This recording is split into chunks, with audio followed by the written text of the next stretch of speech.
Greetings from the Fredericktown homestead. I came in for a break from working in the shop, somewhat thirsty, and I drank a kombucha. That was nice.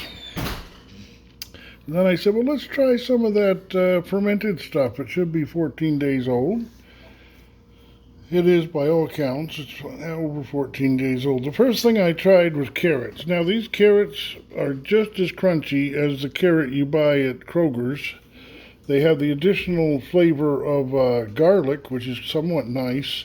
The top of them is gross. It's got mold and whatnot on them, and pretty hard to stomach, the mold in that. But I got a piece that was completely submerged, and it was just as chewy as the day was long. Okay, that wasn't bad. I mean, it was probably not something I'd repeat.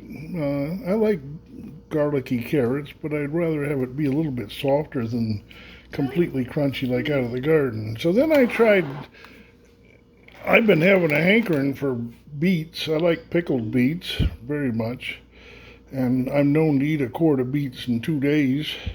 I mean, a half gallon. Is this a half gallon? Yeah. A half gallon in 2 days. So I fished into here. It looked good on top, no mold. We had this little bowl jar was our weight on top, so it kept them completely submerged. And Gary did peel these raw. And after 14 days of fermenting, you got raw beets, and very unpleasant, very unpleasant. They're raw beets, and I would say they're inedible. They're raw beets. Now I got this cabbage, carrots, some hot peppers, some garlic, and who knows what else in there. It's the oldest of the stuff that we've had fermenting. Now, mind you, I ate an avocado and got a glass of water, trying to purge myself.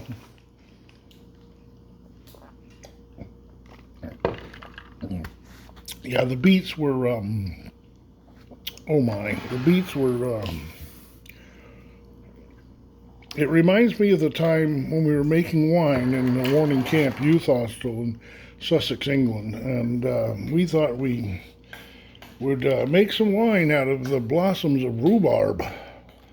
And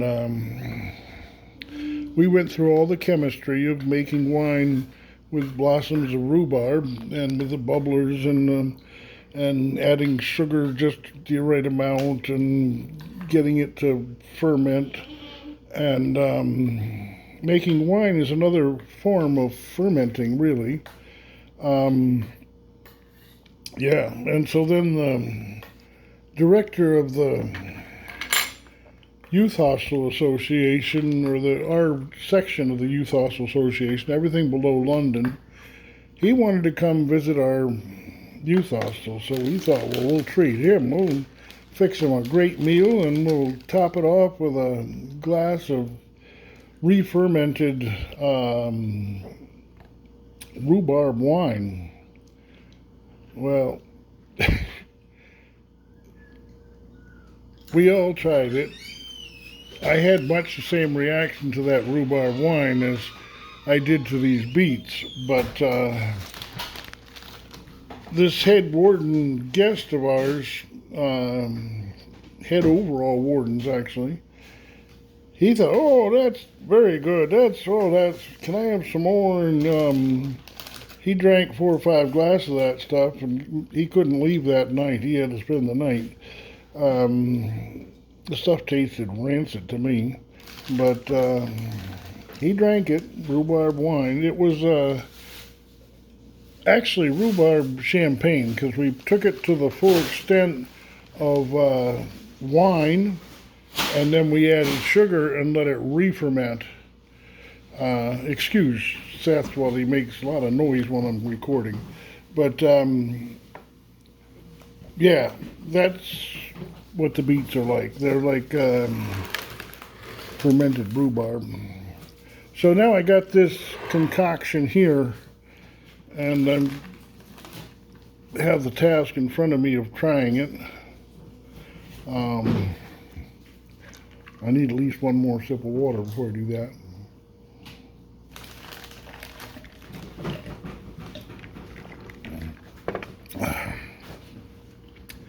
I'm kind of warning myself that this is going to be raw cabbage, raw carrots, raw hot peppers, and it has a cabbage leaf on top as we were instructed to do.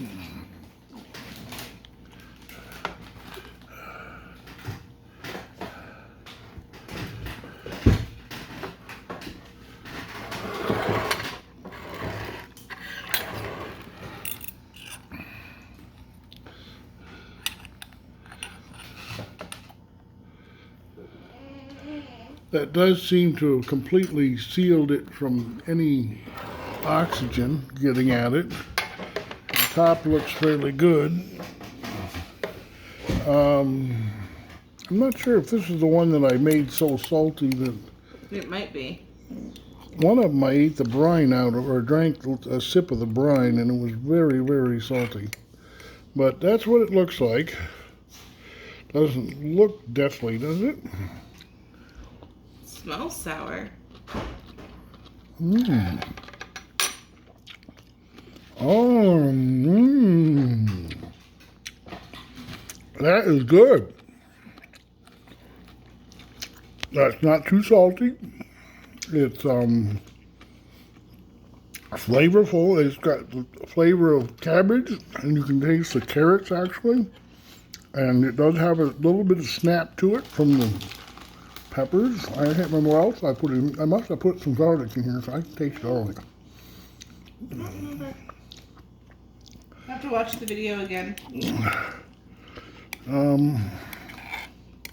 That's worthy of a second forkful, but I can see a big old red green pepper right on the edge there.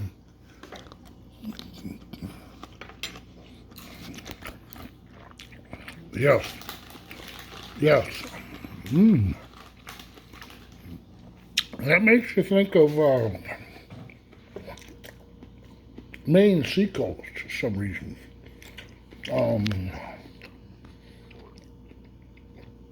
You know that sauerkraut you get when you go to Maine and you order a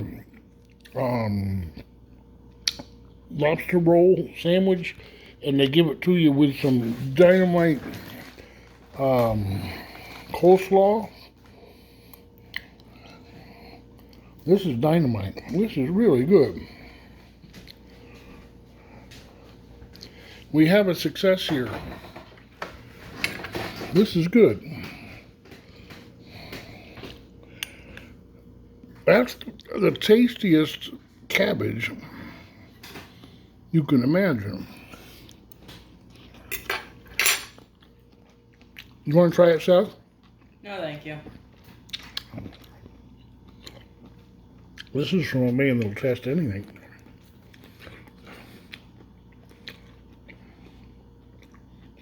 I'll tell you, it's not unpleasant at all. It's I'm not a big fan of sauerkraut.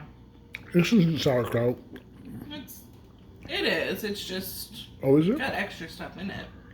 Okay. It's still a sauerkraut because it's fermented cabbage for the most part.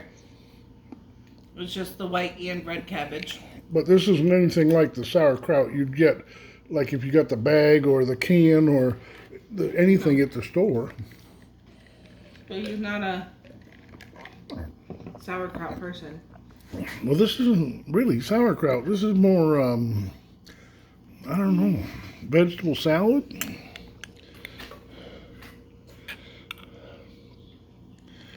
Mike will try it for you later.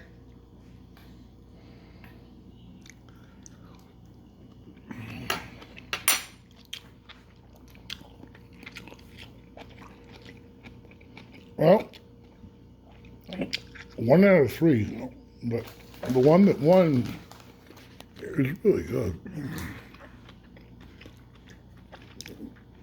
I like the consistency. It's no longer like cabbage. It's more like coleslaw, I guess. I can compare it more to coleslaw than I do to sauerkraut. Sauerkraut must be cooked. Sauerkraut is not cooked. Sauerkraut's not cooked? It's canned, isn't it? It's made like just like that. The stuff that I make, it's just fermented cabbage. This is By fermented. itself. Yes, so is sauerkraut. Not sauerkraut like at Kroger's. No, but the stuff you actually make. Well, I've never. We made sauerkraut or something at Archie's. He was born in 1896, and he had big clay crocks, and he put cabbage in those. But that was just cabbage. That's sauerkraut. And that was, I'll tell you, those big crocks, they didn't last long because we ended up eating that pretty quick.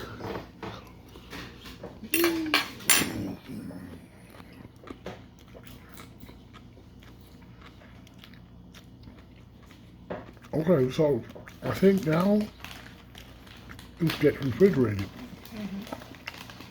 And that's a keeper for sure. That is,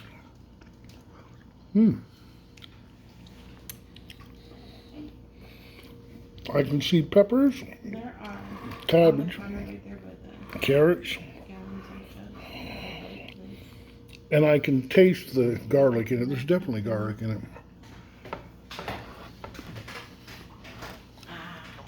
That's very good. That is very good.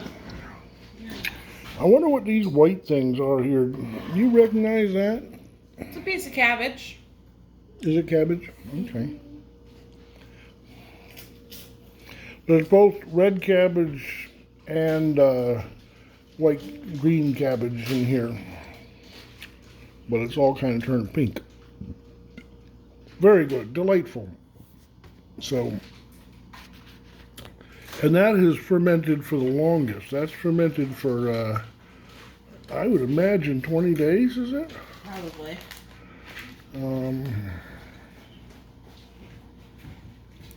The top was kept from oxygen. That is very good, very good. We will put that in the refrigerator and I'll snack on that. That's quite nice. All right, God bless.